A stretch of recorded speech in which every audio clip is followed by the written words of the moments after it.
MashaAllah, MashaAllah. Oh, oh, oh. Ali, Yes, Hatim. Ali, do you know that the first ever Arab ambassador to the United States was an Omani, Ahmed ibn Nu'man? Yeah, I do actually know him. And do you know that we still keep on sending ambassadors to the United States, and we have very strong ties. And today, I want to introduce you to our educational ambassador, all the way from Jalan to California. Oh, so you want to know who it is? No. Let's check it out after this intro. All right.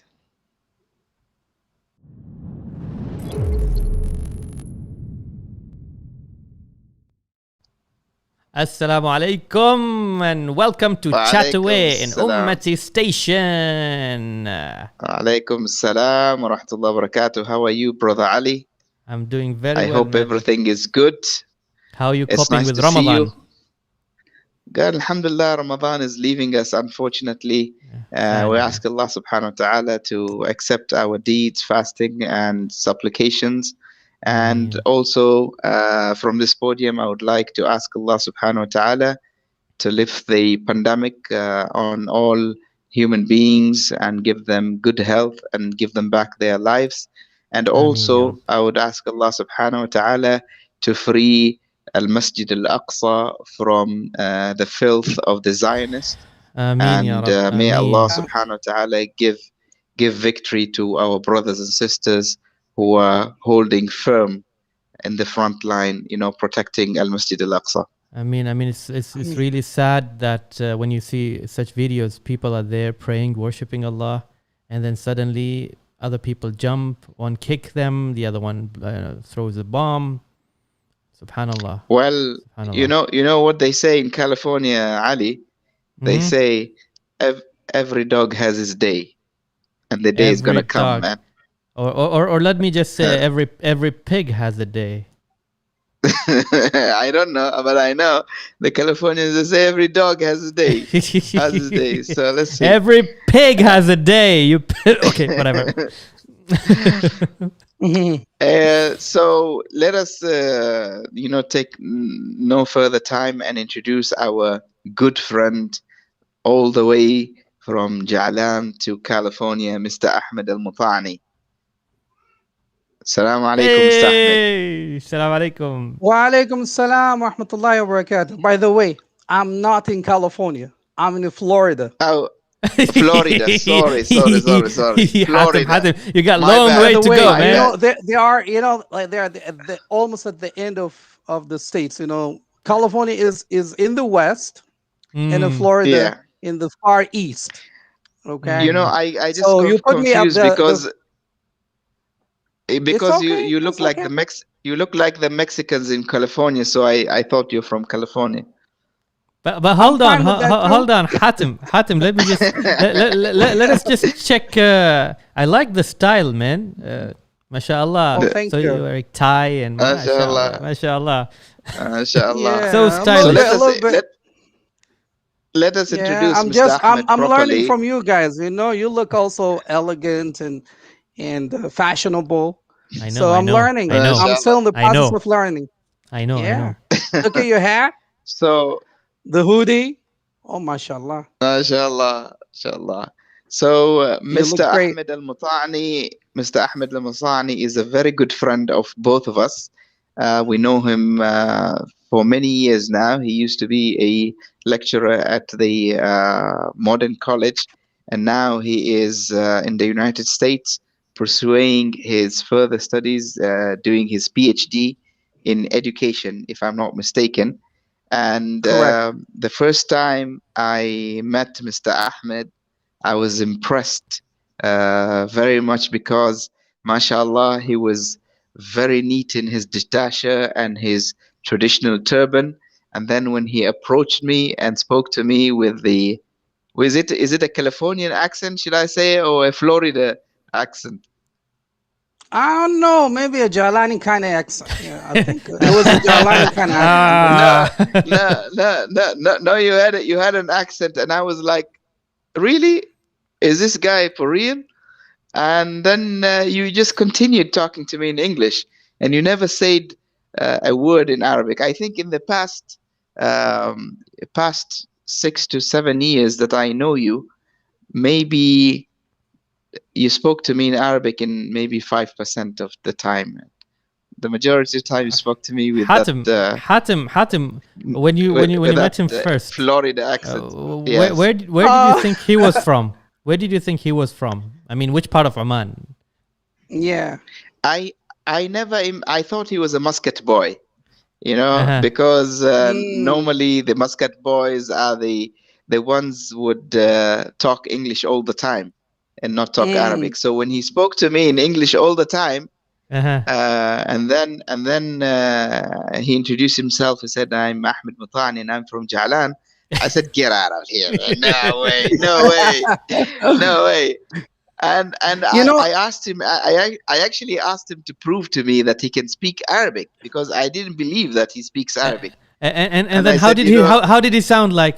If you can do it, Ahmed, let's check it up. Do the when he spoke in Arabic, I couldn't understand his accent in Arabic. MashaAllah, he has a very how? strong Jalani accent. Because Yalla, give us some علوم أخبار, Ahmed. I need somebody to talk to me in Arabic so that I can respond in Arabic. I يلا mean, it السلام wouldn't عليكم. sound natural. يلا السلام وعليكم عليكم أحمد، كيف السلام. حالك؟ مخبر؟ Alhamdulillah. كيف علومكم انتو؟ No, this is not to Jalani, but now I'm married to a lady from Muscat, so أها. my Yeah. accent has turned to be a mixture of Jalani and Muscat. So I'm lost now in the It's, middle. yeah. أها. Ahmed, I think you are muscatized now. Oh yeah, for sure. No, no, no, I, no.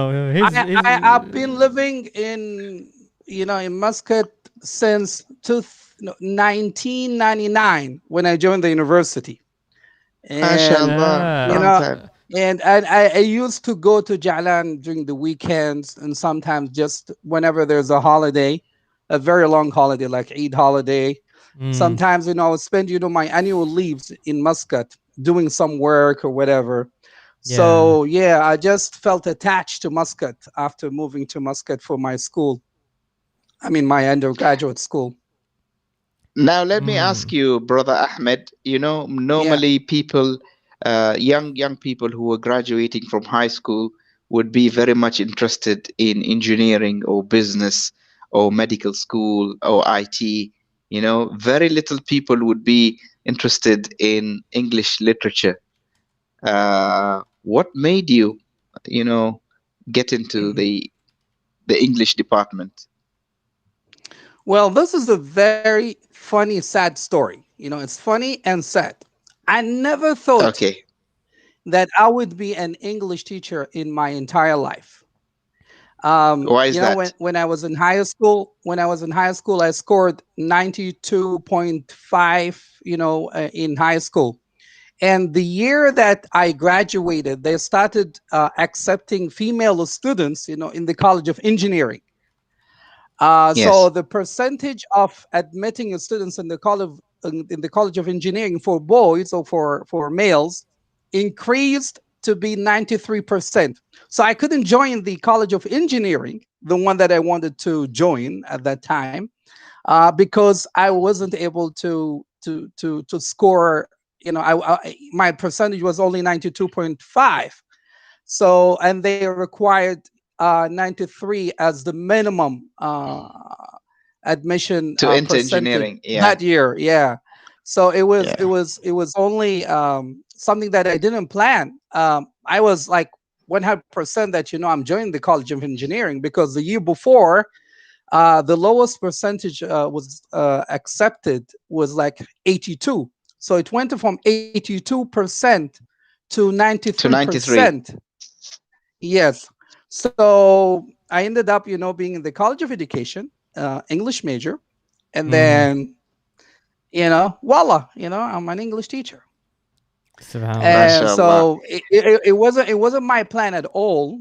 I had this passion for languages in general, but I never expected me to specialize in languages and in especially in teaching language. And I mean here English.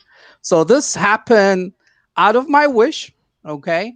But I'm glad that I joined the College of Education. I'm an educator now, and I think I find myself more into teaching than anything else.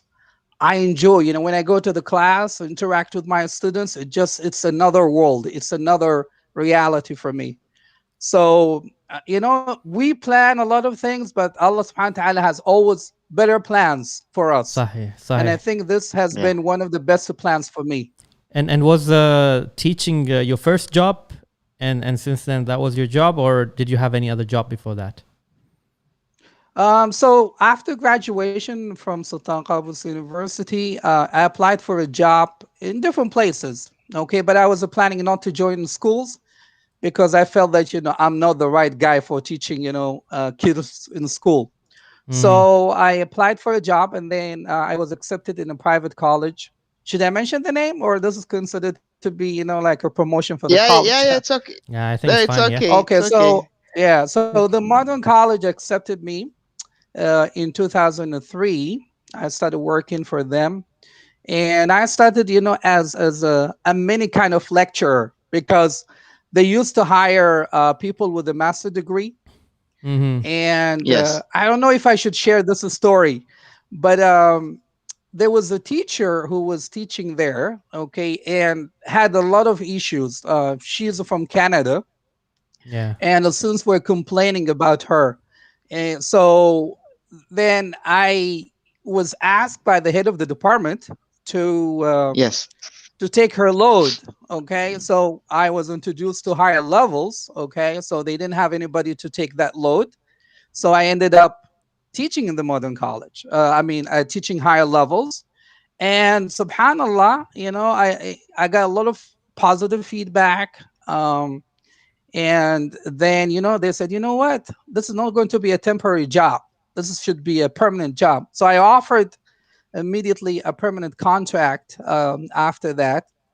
And Mm. I thought, I would stay for maybe a year or two, and then it didn't happen. I just, loved the place. I enjoyed the interaction. I got promoted to assistant, head of the department, and then the head of the department. Then I moved to the academic department called general education, and I was also the head of that department. And also I got involved in a lot of administrative work like quality assurance, accreditation. And it's subhanallah, like Allah subhanahu wa ta'ala's plans are always good. You don't realize that at the beginning, but Mhm. later on, you just Yes. you see that he has better plans all the time. I never thought that I would go to the States in my entire life. Okay, Mhm. so Yeah. I Yeah. went. How did you end up there? How did you end up there in the first place? Why not Britain, for So example? yeah, that's funny. When I started, this idea of accent imitation, I started with the British English. Okay, Oh, because FM was in the British English most of the time. I used to hear this guy called Fike on the mic. Fike on the mic. Yeah. Yes, Okay, yes. He's still yeah, there. with He's his still there. Cockney English. Yeah, so Yeah. like he attracted me, and I wanted to learn that kind of a British English. Did you make it? So yeah, I don't know. I think We want to hear I'm it. not We want to into hear British. it. We want to hear it. If you can give us an example. So my name is Ahmed Al-Matani. I'm from Jalan, and I studied English in Sultan Qaboos University a long time ago. And but after I joined the modern college, I decided to shift my British English into an American kind of accent, and so that Mm. was something I like that. think I think I I don't think know I if it think is a good you imitation. keep the American accent. I think that suits you more. I think yeah. Especially after living, for quite a long time here in the U.S., I or feel American English. or you Fits can me have more. a Swahili accent like Hatim. Oh, No, Hatim. no. Come on, Hatem, you speak really well. Don't underestimate your abilities, and Exactly, yeah, you're exactly. so talented. You, Yeah. you wouldn't have been in this my show, Hatim. my And you know, brothers like, always let me tell you something, they Hatim. tell yes, go ahead. I never thought that you could speak Arabic. Ah. Okay, but خلي عنك. I no, I'm لا. serious. You know, like because of the Um, general stigma that if you speak Swahili, then your Yes, Arabic is not like. broken. And it's broken. unfortunately, yeah. So that was something that I was sort of Man, affected I with, saw I saw I and I saw used to hear it Hatim a lot. I saw Hatim delivering lectures in Arabic. MashaAllah, Hatim. Sibawe, And yeah, Sibawe. I was like, wow, this guy, can speak Arabic, better than He mine. can speak Arabic, yes.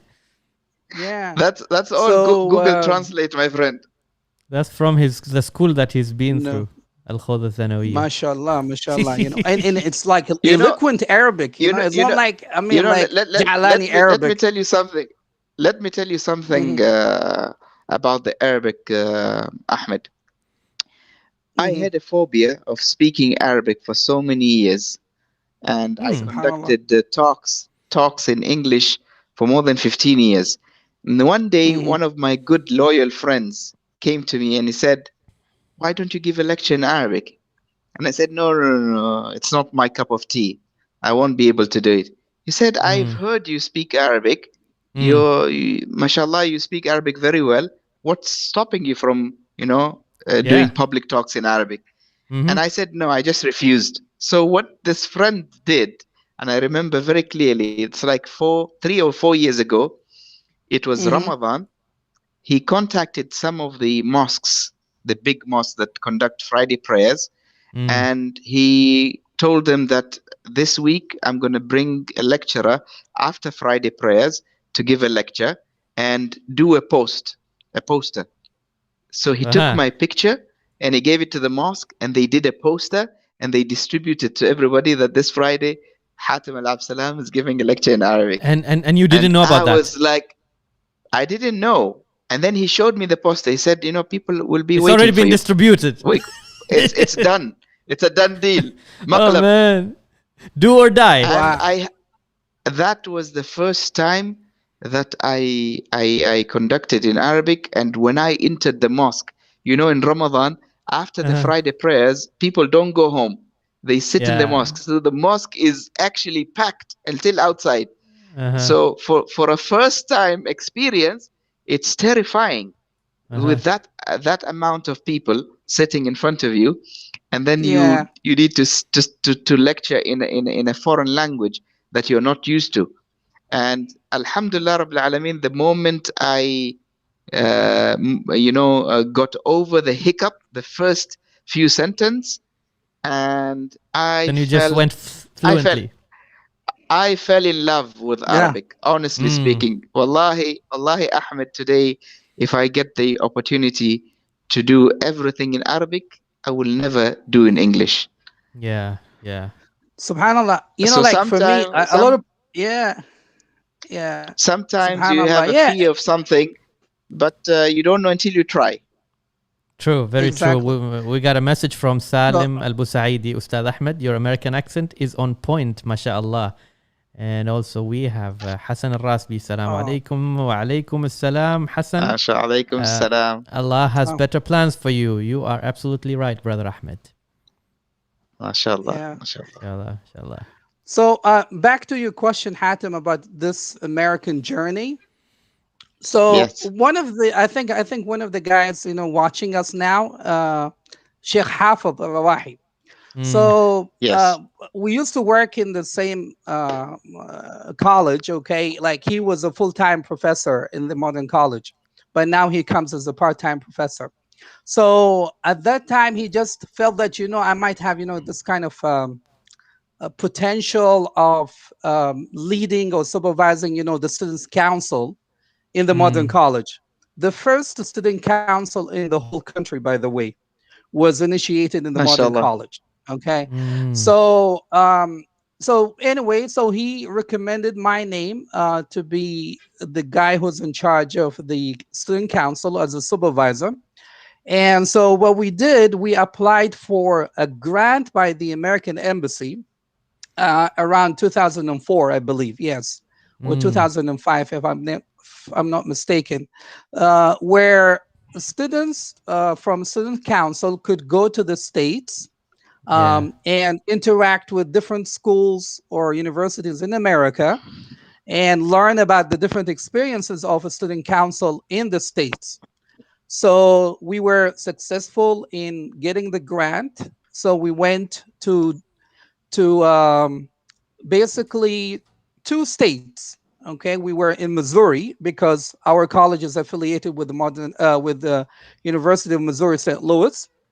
So Mm-hmm. we went to two schools there, and then also we went to Delaware because the former dean, may his soul rest in peace, also had a connection with the University of Delaware.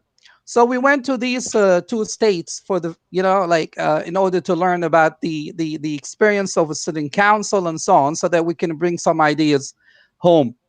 So that was the first time, to go that far for me.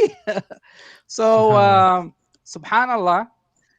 subhanallah. And here I remember a story that, I mean, a scary story. We had a guy, like one of the students named Jihad. Okay. I don't know if he's listening. Jihad Al Khalili. So, that was around, 2005. People are still recovering from September 11th. And Mm. Jihad got lost in the airport. Okay, Uh-huh. for a few minutes. Okay, we lost him. Okay, for some reasons we lost the guy, and we started looking for him. And then suddenly I saw him like passing another gate or something like that. So I started shouting his name out, in the airport in America with a beard, and everybody was Oh like, no. "What? What's going?" It brought a lot of attention that we didn't want to have, but subhanallah, like things went well. Like I think some people were panicking, and I think they wanted to call security, so we had to explain to them this guy's name is Jihad, and it's not anything that you have to worry about. Oh man, that was a Ahmed, scary thank God you're incident. still with us, Ahmed. Oh, I'm glad. I'm still alive, and I didn't go to Guantanamo Bays, or Alhamdulillah. I'm so Ahmed, grateful. Ahmed, I have a few questions for you actually. Um, Sure. have you ever been arrested or convicted for an offense or crime? Oh yeah. Don't remind me with that have form, man. have you ever detained or retained or withheld custody of a child from a U.S.? Huh? Oh my Huh? God. Huh? Do you seek to No. engage in terrorist activities while in the United States, or have you ever engaged? And I mean, who would say yes to these questions? I mean, Exactly. unless you're a psycho, yeah, or you don't understand English. Oh Okay, as man. simple as that. Who would say, even if a person is a terrorist, wouldn't say that. Yes, I'm a terrorist. Take me. To I mean, you. I don't know. I So, mean, it's Uh, Ahmed, funny, I but hate I hate that form. I hate that form. Ahmed, tell us about your Mhm. experience when you first arrived in the United States. Were people able to tell where you're from? How did you explain to them? And when was that? No, Which wow, year? Which year was that's that? another struggle. Like in 2004 or 5, the first time I went to the US was a Uh, struggle. And then when I went for my master in 2008, it was a struggle. And mm-hmm. also when I started doing my PhD in 2016, by the end of 2016, it's still a struggle. Okay. Um, so I have to have this kind of very boring introduction about myself. My name is Ahmed Al Matani. I'm an English teacher back home. And where's home? Home is Oman. And where's Oman? Most people would think that it's like, maybe New York, small city, or, Omaha. so yeah. So it was very difficult. And the only way to explain to people where I am from was to mention Dubai, you know? Ah, yeah.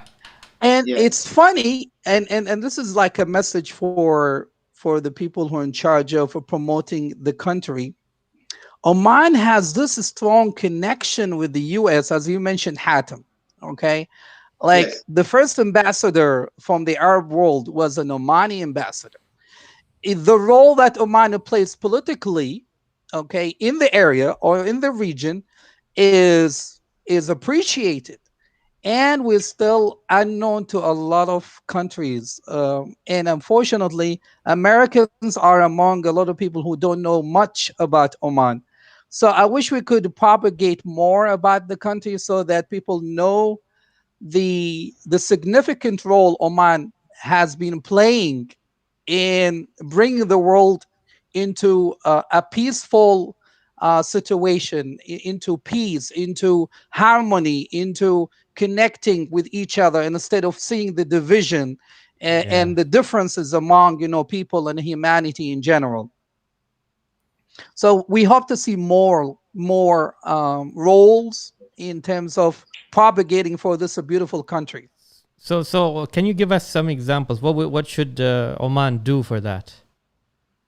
Being there, you I know. think like if we can try to do more trips to the US, to try to do more in terms of tourism activities, to attract more Americans or Europeans, to come to Oman.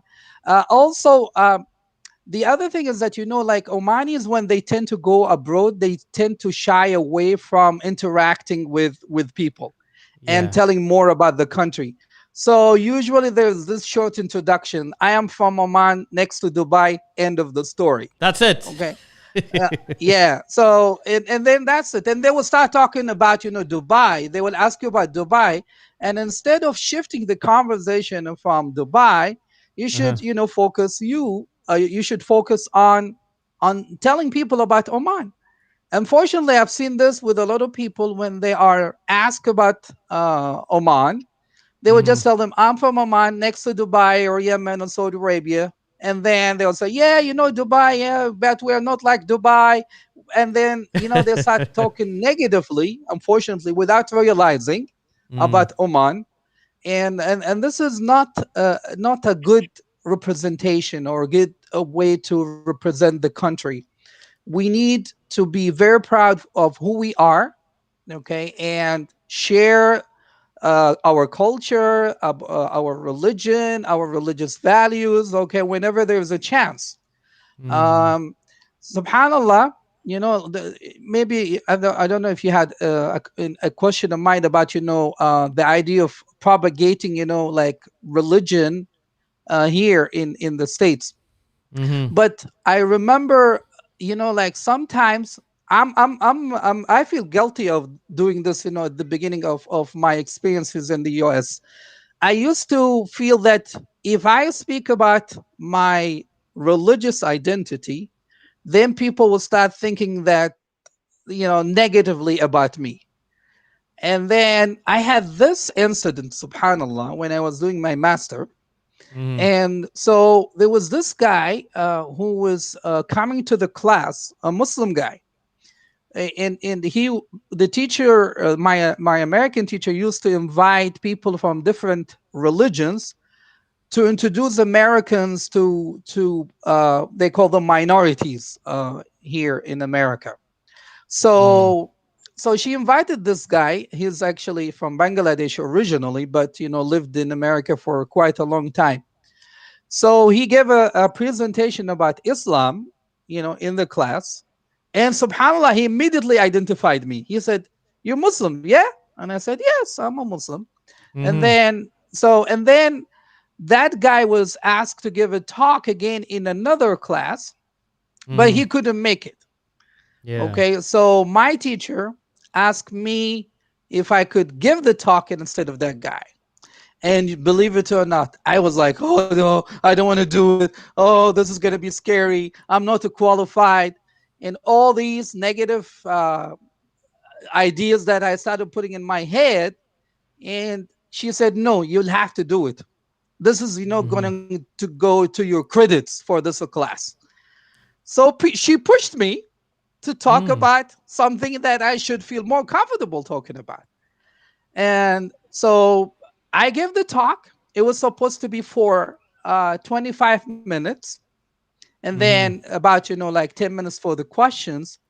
And I ended up talking for the 2 hours, the time allowed, MashaAllah. for that class, for 2 hours. Okay. And asking all these questions, and then I was trying to tell them more about Oman, and the relationship between Islam and Oman and things like that. So we went to different directions.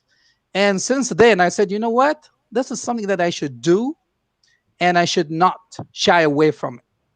And subhanallah, whenever there's a chance, I try my best. I know that I still have to work on my knowledge, religious knowledge, but I'm working on it. Whatever I have, I will share. And I always tell people, when I don't know, I don't know. And then I Ali, look let me for. tell you a secret. Go Ali, ahead. let me tell Mm, you a secret. I love secrets. Ahmed is saying that he needs to work on his religious knowledge. Did Yeah. you know that Ahmed is a student of Sheikh Hamoud al-Sawafi? Not like me and you. Yeah. Yeah. Someone told me And that. he's talking about he needs to work about his religious knowledge. Hold Shame on you, on. Ahmed. Hatim, Shame on hold, you, man. hold You on, shouldn't say that.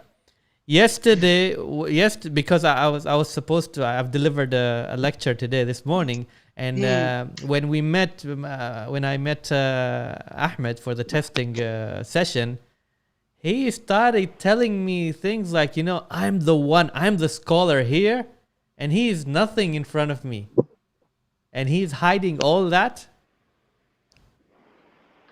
look, there are two. I'm a you know, Google. See, I'm a Google guy. When somebody tells me Ali deliver a lecture, I just go and Google. We have ulama here, scholars. no. This is too much. Okay, but look, there are two types of students who usually go to the school of Sheikh Hamoud Sawafi, Hafidahullah. Okay, one, the one that I belong to, the one they just go there, like do nothing, and watch things around and try to learn a little bit. And Yeah. there's the other type that works really hard to gain this religious knowledge and try to propagate that knowledge to the world. So I don't belong to this category. I belong to the first category. And this is why I'm still working on my religious knowledge. Man, you're just being humble, man. You're just being humble. No, I think I'm just trying to be realistic about it. Guys, I think Ahmed has so many fans right now. I want to shoot some comments. Starting with Oman, mashallah alaik Khayyu Abul Khalil. Good vibe. MashaAllah. And you have also Mashallah. Bu Somud. Good luck, my uncle. I think you know them. Yeah, Mashallah. this is one of my nephews. Yeah, I MashaAllah. think this is Majid al-Matani. Majid. Abdul Abdul Rauf. Barwani. Hello, everyone. everyone. Hello, Salam. Abdul Rauf. Excellent. Mashallah. Abdul Rauf and I actually work together.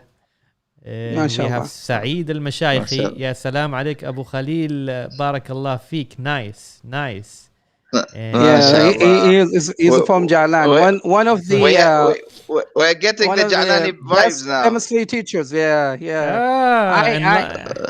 I'm trying to do some promotion for you guys. One I more. talk a lot. Ya akhi, Jazakallah khair, Jazakallah. And thanks for Yeah. the viewers. Thank you very much for the Yeah. comments. And we have Yasnamhin. Ahmed has always been a great, inspiring friend. Yusuf al-Hinai. Yeah, one of my friends, actually. I mean, roommates. In when I was a student at Sultan Qaboos University, so we used to live in the same apartment. And Mazen al-Rawahi, my sister's husband, Ahmed.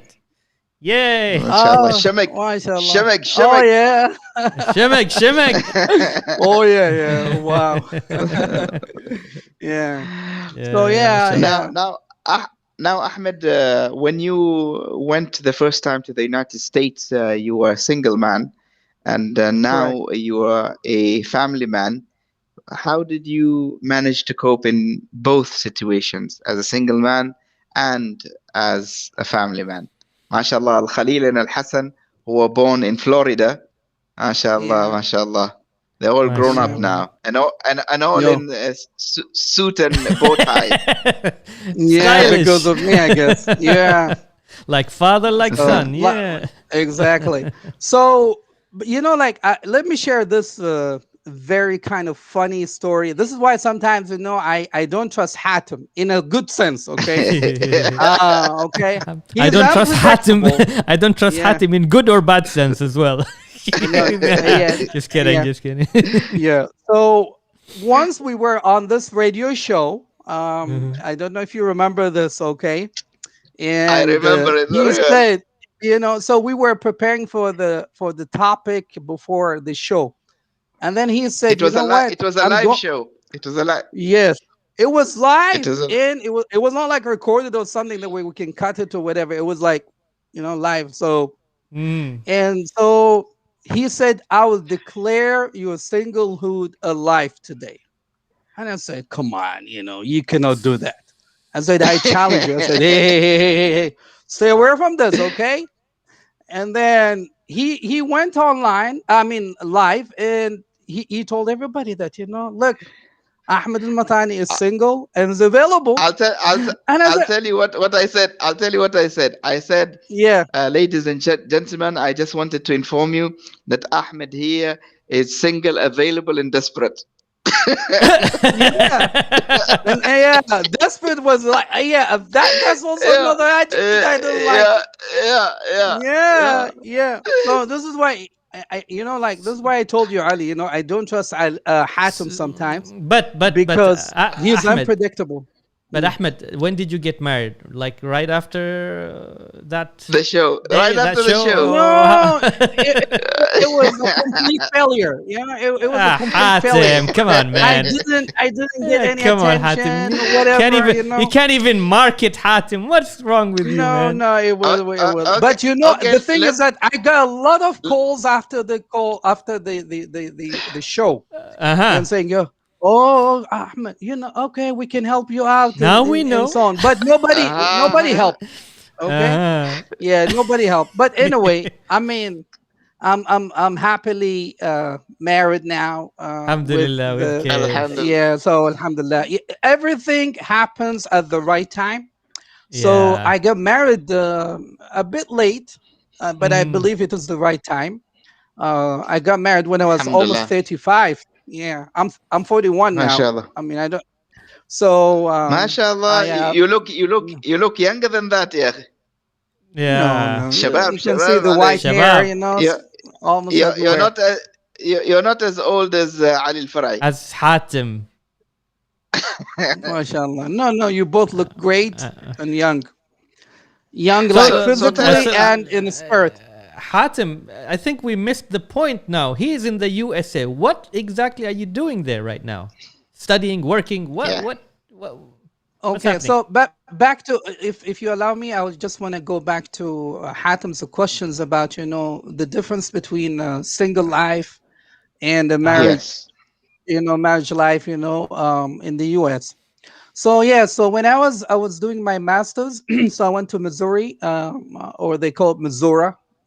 So I was in St. Louis, University of Missouri St. Louis, doing my masters, and I was single. Okay, and it was difficult, to be honest. Like especially the first time I went to the States, it was a very short. It was for a very short time, but now I'm staying for almost a year or to 2 years. Okay, for a master. Mm. So, and in America, the dress code is different. For the boys and for the girls, or for men and for women. Um, like the lifestyle was completely different. Everybody would have, not everybody, but a lot of people would have what's so called boyfriend or girlfriend, Mm. and nobody would ask you, for But example. if you want to do this or that. So you have a free kind of lifestyle, and nobody will tell you why you're doing this, why you don't do this. So it was very, It very, seemed to be it normal was very and hard. It was very hard, Ahmed, to be Ahmed, honest. Ahmed, there is a Mm. rumor that when you were studying masters there in the United States, during Mm. the weekends, you had a food truck and used to sell halwa and coffee in Miami Beach. Is that right? First of all, this doesn't, work. I mean, look, I was in Missouri, and then, like you're talking about Miami. What's the connection, man? where, So, where did you get this from? Are you joking, I or don't know. or I did you mean, the actually hear story that? is not, well made up. Okay, but anyway, yeah, that tells you this is not a true story. But Yeah. like Maybe it is. by the way, no, I never went to we Miami have beaches and Have we evidence? have to get you into trouble today. We have to Hatim, get you into trouble Hatim, today. do you have evidence, yeah, Hatim? Do you have any pictures, Hatim? yeah. No, nothing. I I Continue, think I Ahmed. don't know if you have the Continue. picture where I was on the snow. That was also the first time I experienced snow in my entire life. Imagine all the way from Jalan, and then we're going to Yeah. Missouri, St. Louis, and it was like, what, like, yeah, this is the snow. Mm, And that was a kind of zoo I went to, and I was able to mm. sit to next to this huge bear. Oh, so So there's yeah. like nothing in between between you guys. It was an open area or what? No, A come fence, on, Ali. maybe. There is a fence. No, yeah, Yeah. it was like sort of yeah, a Otherwise, glass. yeah. I mean, I yeah, wouldn't do okay. it. Even if you give me $1 million. Because nowadays people So, sit with tigers and lions and take pictures. I mean, I don't know, Yeah, but crocodiles. did you hear about that sad story where a tiger, I believe, in Saudi Arabia attacked the owner of that tiger, and he was dead. Okay, so Mm. yeah, it was, I think, 2 weeks back. Like he Uh, was also taking, yeah. So he was having this tiger, like in his farm or garden, and mm, then the tiger attacked him. Okay, although they're like, the tiger has been with the guy for years. yeah, So subhanallah. yeah, and so I don't subhanallah. recommend this. Yeah, so people have to be very careful. It's not meant to be a pet. It's not. So I don't No, know. no, no. Yeah. Wild animal. Yeah. Now, And then Ahmed, now, Ahmed, I'm married. Alhamdulillah. I'm very Alhamdulillah. happy. And Alhamdulillah. like, seeing your kids around you is another blessing It's a that I blessing. always cherish and appreciate. And I'm Alham- very grateful to Allah subhanahu wa ta'ala. Alhamdulillah. Ahmed, Alhamdulillah. are there a lot of Omani students in the United States? And what advice can you give students who are coming to study in the United States? Not now that you have spent so many years there. Well, I think, first of all, back to your question, the first question, which is, yeah, there's a very big number of Omani students. It's not as big as the other Arab students, like the Saudis or Yes. the Kuwaitis or even the Qataris. So there are more, but it's a good number. Like, what happened is that I think the Ministry of Higher Education tends to send about 300 students every year to the United States of America as undergraduate students. And I think out of the 200 students, for the masters and the PhD, I think maybe at least 20 to 30% would go to the States. So we're Mm, talking about maybe at least maybe 500 students, maybe, or 400 students every year Yes. coming to the United States of America. So this is not a small number. And for the second part of your question, I think I would say this. Okay, don't shy away of who you are. mm, Okay, try to represent yourself the best way possible. Remember, first of all, you are Muslim, yeah. and then you're Omani. Okay, So you need to make sure that you represent Oman the best way possible. You see, I'm still wearing Omani dress. Yes, Okay, yes. That so that I was you about to know, ask you that question. How often do you actually yeah, do that? I tend to wear it in special occasions like Eid, and sometimes if there is a cultural event where they ask international students to wear their cultural dress code. Mm. So, by the way, this is an American African American Muslim. Okay, The guy with the white Sheikh. beard. Yes, exactly. So he has been Muslim, since the 60s. Okay, MashaAllah. and he loves Omani culture. So he met a couple of Omanis, and he falls in love with Oman.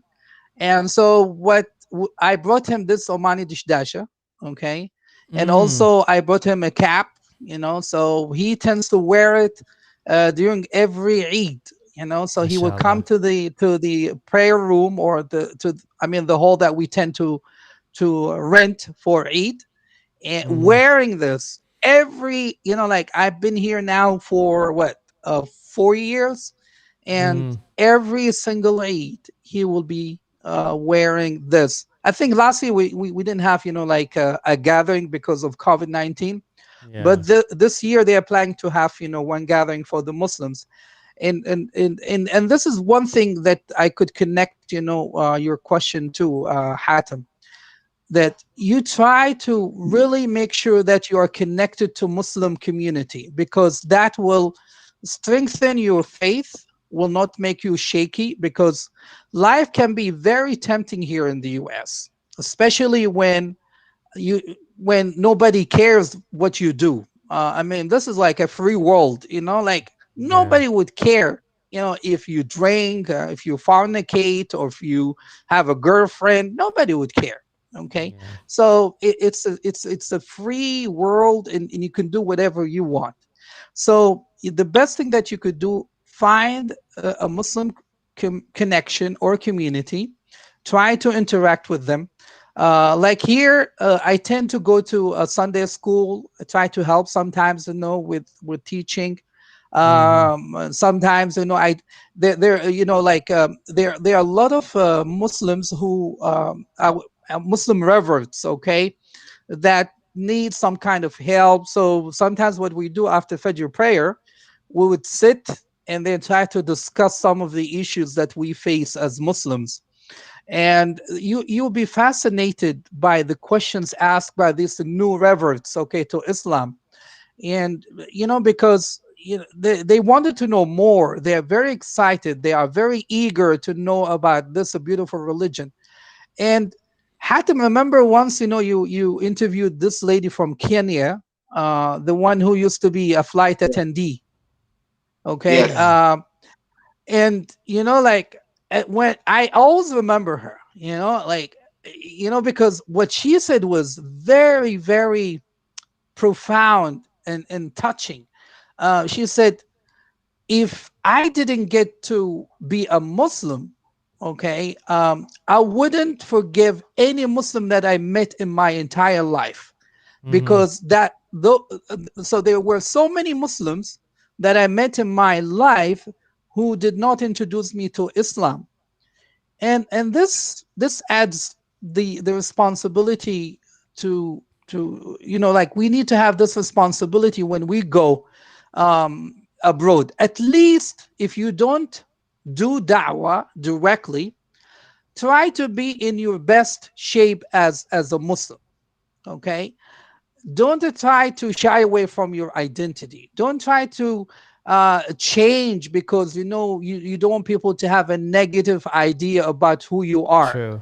True. And subhanallah, one lesson that I learned from being here in the US, the more you respect yourself, the more people would respect you. Mm-hmm. And I'd like to share maybe a very short story. When I was doing my master's, So I remember when I got here, it was almost before Ramadan. So what I did after registering for the classes, I sent an email to my teacher saying that, look, I'm a Muslim Mm-hmm. and I'll be fasting Ramadan. And so what I want, like I want a break during the time for breaking my fast for about 10 minutes or 15 minutes where I can break my fast and then pray and then come back. Mm-hmm. Believe it or not, I've noticed that whenever I leave the class, I will see like a few people leaving the class. And I say maybe, they just left, for a break or whatever. And then it happened the next class. Yeah. And then I got curious. I said, why this happens whenever I leave? Everybody seems to be leaving the class. So, and then I spoke to one of my classmates, John. His name is John. And I told him, John, I don't know. I've noticed that almost everybody is leaving the class whenever I leave. What's Mm-hmm. happening? And then he said, you know what? The teacher sent an email to all of us saying that we will have the break of the class when Ahmed leaves the class because he is fasting and he Mm-hmm. is breaking his fast and will be praying.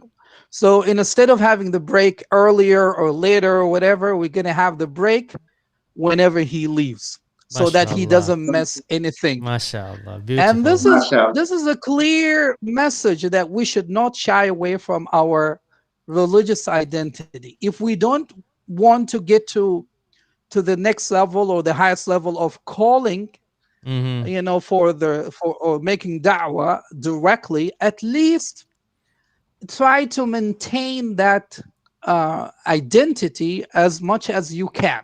I'm not saying that I'm a Yeah. perfect Muslim, but Mm-hmm. I try my best to to avoid anything that would be associated with like something that I'm not supposed to do. Okay, as much as I can, and I'm still working on myself. Okay, I need to work on myself because Ahmed, there are a lot of Ahmed, temptations and so on. Yes. none of us are perfect, and we're still all working on ourselves. So don't worry. You're Very on the true. right path, my friend. Very true. Very true. Yeah. Having So said back to that, you. Yeah. Ahmed, having said Mhm. that, now I want to ask you from the opposite side now, and I think we asked this question before to Saeed Abdul Ghafoor. Uh, how do Americans see us? You know, from your perspective there. Okay. So media is a powerful tool, to be honest, Mm-hmm. especially here in the US. Talking about movies, this is an industry here, like Hollywood and, you know, media in general is very powerful in a way that can spoil somebody's image. Yeah. And unfortunately, in many places that I've been to, including here in Florida, um, you might find some people who are already being influenced by the media in how they view Muslims in general. Okay. And this is why we have a responsibility to interact with people and educate people as much as we can about about Islam and all these misconceptions. And subhanallah, if you allow me, I remember a story. There was this lady who used to avoid me, okay, because she had all these negative ideas about Muslims. Okay. She was my classmates. And subhanallah, because after sometimes, she came to me and she told me, Ahmed, I'm sorry. And I said, why is she sorry?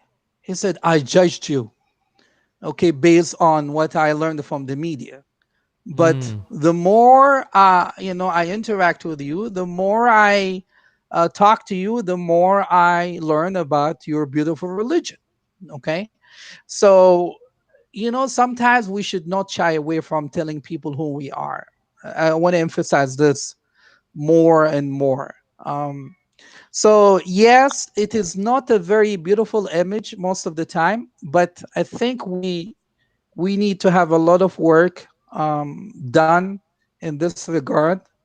And the other beautiful thing is that there are a lot of Muslims. I mean, there are a lot of people who started to revert to Islam, which is something beautiful because even with this powerful tool of media, people are not stupid. People are smart. Sometimes they can figure out things and they feel that this is a bit of exaggeration, and and then they ask more questions and they tend to learn about the truth of Islam. But I still feel that we need to do more work in terms of educating people about Muslim and Islam, and try to be the best Muslims Uh, the best way possible. aren't there any Islamic centers in the area where you're living? Yeah, we have two actually. And how are they So doing? like you see the pictures, the pictures that you have Yeah. are actually from these two Islamic centers that we have here. Okay. Actually, they're doing pretty well. They're trying their best. They have a lot of functions where they invite non-Muslims to be educated about Islam. Also, here in the university, we have MSA, Muslim Students Association, Mm. where they also have some functions. And by the way, this is in New York, Niagara Falls. Oh, MashaAllah. uh, mashallah. yeah, that was in 2015 actually. I was on an exchange program also funded by the U.S. Department on leadership. So we had all these guys from the Arab world. We were trained on leadership, Wait. All of and them from the Arab world. I see some correct. different faces. There's only one guy from China because he was involved in the program. Okay. But everybody else is from the Arab world. Like from Iraq, Ahmed, Mm. from Ahmed, Morocco, Yemen, Tunis, and so on. Ahmed, Yes, we want a favor from you. The go picture of ahead. the brother you showed us, who is an African American wearing a dish dash. Yes. You said he's in love with Oman. We would love to have him on our show. If you can arrange for that, that would be very good, and we'll be If honored Sure. if to have he's him on. if he's okay to be in public, maybe check that up first, and then yes. No, Subhanallah, actually, you're yeah, reading my mind, Hatim. the guy actually has a very noble project, that I shared with you guys maybe earlier. That like here, this is one thing that I appreciate about the Muslim reverts. Okay, they appreciate religion more than we do because we are born, Muslims. Okay, Mhm. so this guy, mashallah, will go to jails or prisons. Okay, and will talk to the people in jails about Islam. Okay, Mm. and so and there's a bit, a good number of people reverting to Islam. Okay, so what he does is that after these people are released from jail, he has this organization or foundation where they will train these people in a certain profession, like carpentry or whatever, so that they can have a Oh, profession, skills. Yeah. and so they don't go back to jail or to crime and so on. Okay, so Mhm. he has this beautiful project where they teach religion, they teach profession, they teach skills. Okay, they are collecting donation from different parts of the world. And I think I shared the links with you guys before. We're trying to help them as much as we can, because this is a very noble project, because there are so many Um, Muslims if who uh, would leave jail, and then unfortunately they'll go back to their reality of a crime and so on, and then they might go back again to jail. So he's trying to shift that mhm. kind of path towards something good. Hatim, is it So okay Ahmed, for us to post that link in our description? If that's fine, maybe Yes, we'll yes, ask Ahmed to yes. send that link. But Yeah, Ali, I will send it to I you. think let us have him on the show, Better. and then at the Yeah, end of yeah. the show we post the link so that people can know about it, and Hat- whoever wants to Hatim, donate there to is anything, there yeah. is one more guy we want to invite. Ahmed, don't say anything. Don't say anything. We want to invite this guy. Right. Do you know him? No, I don't know who's this guy. No, check. Okay, okay, Yeah. okay, okay. I know him. Yeah, yeah. This guy's from Native Bill. Yes. Correct. Yes, Yes. yes. What's his name? What's his name? Naeem? Naeem, or what's his name? I Yes. don't. So you Naeem. have Malik. Naeem, Oh, you have Abdul Abdul Malik. Malik, you have Joshua. Who's he? Naeem, huh? Yeah, this is Naeem. Naeem. Okay, So I yes, met yes. Naeem. I met Naeem a long time ago when I was doing my master's. Okay, like in 2000, maybe 9. Okay, so we had this MSA, function called Sa'imun. Okay, so we invite non-Muslims, okay, to experience iftar and so on, and the prayer. And so Naeem was invited, not as a munshid, to chant, no, he was there in order to propagate, for an organization that he is affiliated with. So I was honored to have this picture with him. And MashaAllah. I was Lucky you. surprised that he knows Oman, and I said, Oh. I don't have to do this funny introduction, next to Dubai, next to Saudi Arabia. He said, I know MashaAllah. Oman. And I was in touch with him for some times, and then subhanallah, I lost his business card.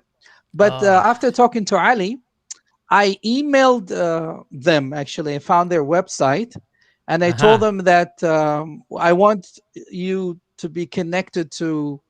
I wanted them to be connected with you so that you can interview them one day. Yes. So I haven't heard back from them. You see, and hopefully they will get back to me. And then as soon as they get back to me, I will connect them with you so that you can have them. And maybe hopefully when the pandemic is over, maybe we can invite them over to Oman where they can give, Inshallah. their Inshallah. show. Yeah. Yeah. You know that song, Hatim, Intentions? My Yeah. intention is all right. Yeah. Allah. I think we have your fans back again, speaking and commenting. ما شاء الله. I don't want to miss that out.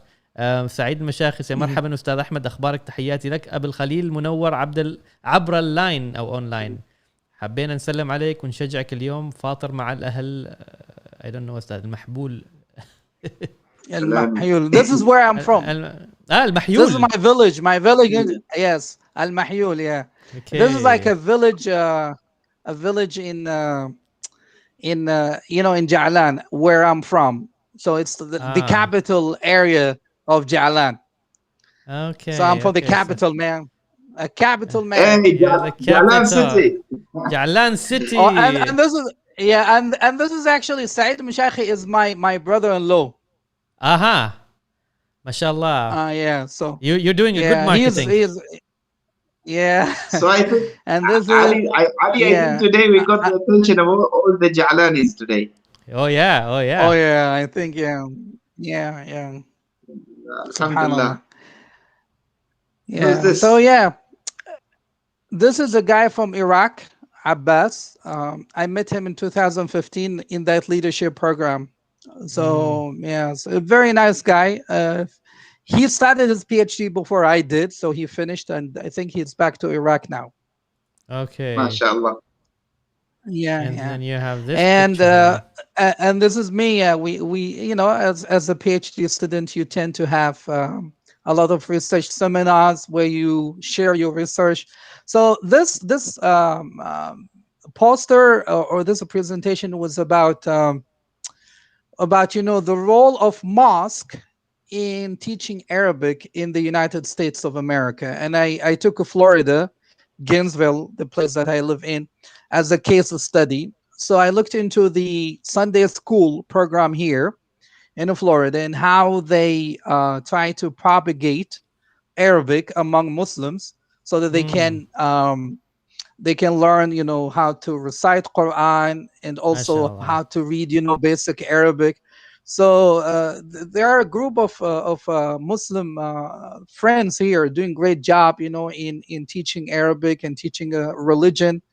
And so that was a session that I gave there. And here, at the top of this picture, I was with the dean of graduate studies. So, Mm-hmm. like, if you apply for master or PhD, this is the guy who's in charge of the graduate school in here in University of Okay. Florida. And the picture below, actually, with the president of the University of Florida. Okay. Okay. MashaAllah. So Mashallah. yeah, so I was honored, to meet both of them, and they stopped. This is actually when I was doing a master degree. These are all my classmates when I was doing Mm. my masters. So they kept telling me, like, it's funny, nobody thought that I'm an Arab. Everybody was saying, you look Jamaican, African American, Latina, So they didn't believe it. They said, we've met a lot of Arabs, but you don't look like an Arab. So, and I told them I'm from Oman, but I've got, this African blood in me too.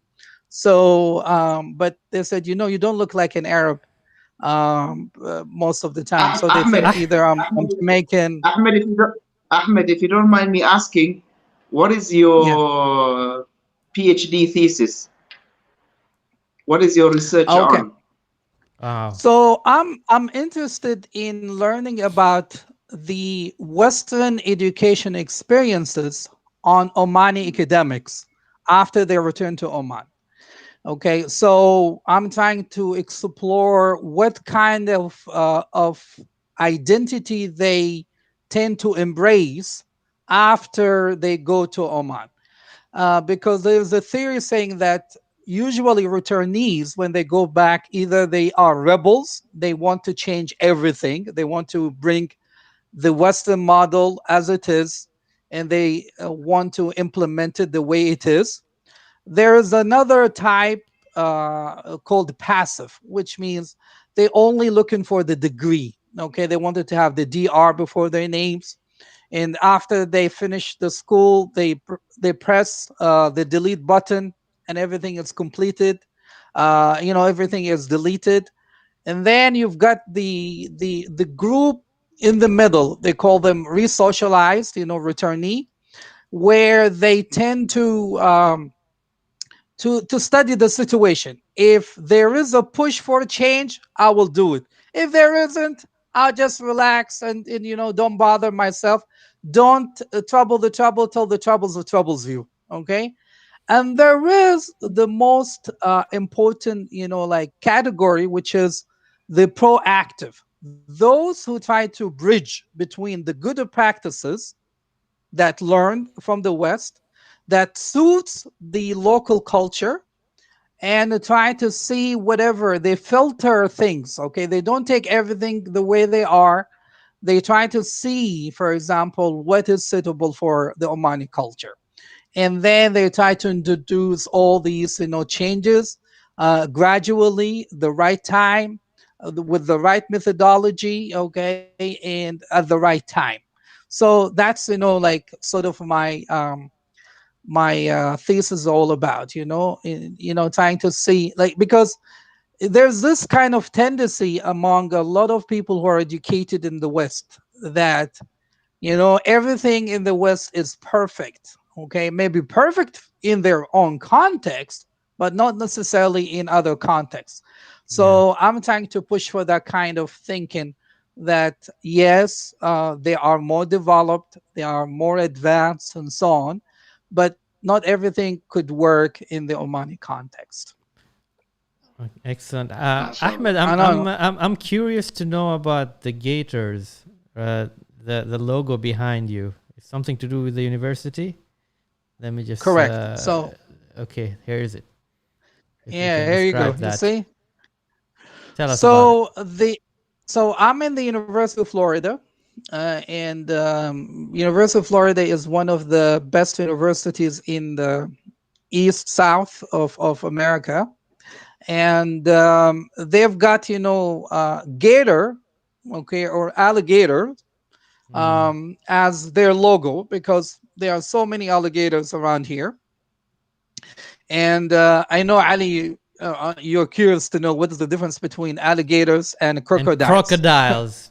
Hatim, do you know any That, difference? Okay. that's my specialty, Ali. I'll tell you. Go Oh. ahead, Hatem. Alligators are bigger than crocodiles. Alligators have a wider mouth. Crocodiles have a thin and narrow mouth. Alligators live in, in Swamps. no Swamps? swamps, yeah. But Mhm. crocodiles, they can also live in the ocean. Mm. MashaAllah. Mashallah. Like one clear difference is that, the head, of each animal. So alligators tend to have the U kind of shape, okay? Mm. While the crocodiles used to have like this a triangle kind of thing, Okay. it's narrow, yeah, like it's a triangle kind of thing, okay? And crocodiles tend to be more dangerous than alligators. Okay, Mm. alligators can be dangerous too, but crocodiles are more dangerous than alligators in general. And also the color of alligators it tend to be darker, okay, while like the crocodiles tend to be lighter in terms of a color. Mm, okay, Okay, that's So new Ahmed. that's information. actually the logo of my Yeah. university, Uh, and we have a okay, very Ahmed. famous football team in the Okay. here in the US. Yeah, you Mm-hmm. see here. Ahmed. Yeah, yeah, Yes. Florida. Okay, Ahmed. We are running out of time. It's the last minute. Awesome. We want to ask you two questions Go to end ahead, the please. show, if Ali, you allow me. Yeah, go ahead, First please, of Hatim. all, first of all, when are you coming back? Because we miss you. And the second question is, when you come back, what will you bring back to Oman from the wealth of experience that you got in America? Alligators, alligators. Okay, Yeah, let yeah, me and bring start with the second. and bring some alligators for us to open a farm in Za'lan. Hatim likes to, take care of animals. So he's got birds and I don't know what else. So you can bring once, okay? I cannot. I'll be taken to a security checkup. If I have an alligator with me. Uh, but Okay. it's So, okay to have a bag made of an alligator. oh yeah, yeah. That's not a big deal. So sad. I'll bring you maybe a hat or a shirt or something with the gator. Okay. Mm. So back for the second question, I don't think that I'll bring anything. Like a guy like me would bring nothing. Like I'm still learning. Yeah. So, but like Disappoint, yeah. I'm just kidding. Oh But man. anyway, if there is a skill that or something that I would love to share with people when I come back is the idea of like depth in analyzing issues that we have. Okay, unfortunately, the way we analyze things, in the Arab world is very shallow. They tend to focus on one side and leave the rest. Okay, we like to beautify, things most of the time. I Yeah. mean, it's good to be optimistic, but Mm. also you need to address and analyze the situation precisely and accurately in order to solve the problems.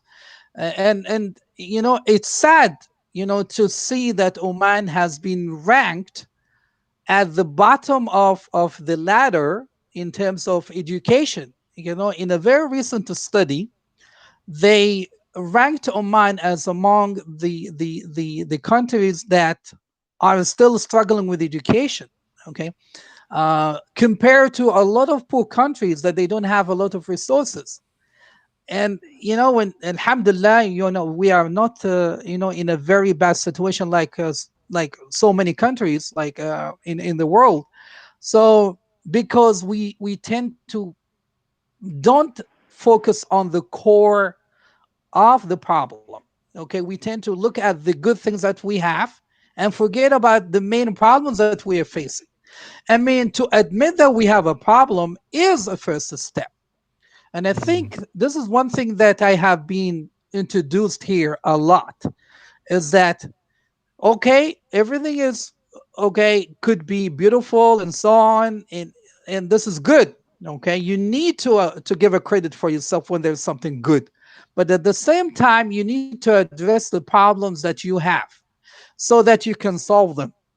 Okay, and instead of covering them, and then the problems becomes bigger and bigger, and then the situation doesn't change. So if there is something that I would love to share when I come back to Oman, which I don't know, okay, by the way, is the idea of depth in analyzing our problems, especially when it comes to education. That we should not just focus on the positive side, but also we should think about the negative side, not in a very excessive way, but in a way that we be able to solve the problems. Okay. So this is something that I'd love to see more in our educational planning, in our educational setting, more depth in terms of analyzing the situation so that we can raise the level of education. And like and of course, we want to compete. We want people to come to Oman and study instead of sending people to the States or to the Yeah. UK or to Australia or Canada. Yeah. Why don't we have the same kind of mentality of bringing those people, especially with a country like Oman? Like we are in the middle of a mess, okay? Mess of wars, mess of problems. But look at the Omani context, the Omani environment. Alhamdulillah, we are, like a very peaceful country, and we need to utilize that. We need to capitalize on that. We need to work. And we cannot do that unless we increase the level of education, the quality of education in a way that people will say, you know what, I want to go to Oman. I want to get a degree from Oman because the level of quality in Oman is really really fascinating. It's very high, and I want to come to Oman. And learn about Oman because it's a peaceful country. So we need to capitalize on that, and I want to see the people who are in charge to really do something about it, because we don't want to live this kind of, oh, Yeah. we need to be introduced by another country. Yeah. This is very sicking. and True. and I want, hopefully one day that we can get to that level where we educate the world, not Yeah. we go outside to be educated most of the time. So increasing the level and the quality of education and let people actually come and and learn in the university here in Oman and make Oman seen in the map. Very well said, Ahmed Mutani. I think, Hatim, with that, maybe we have come to the end of the show.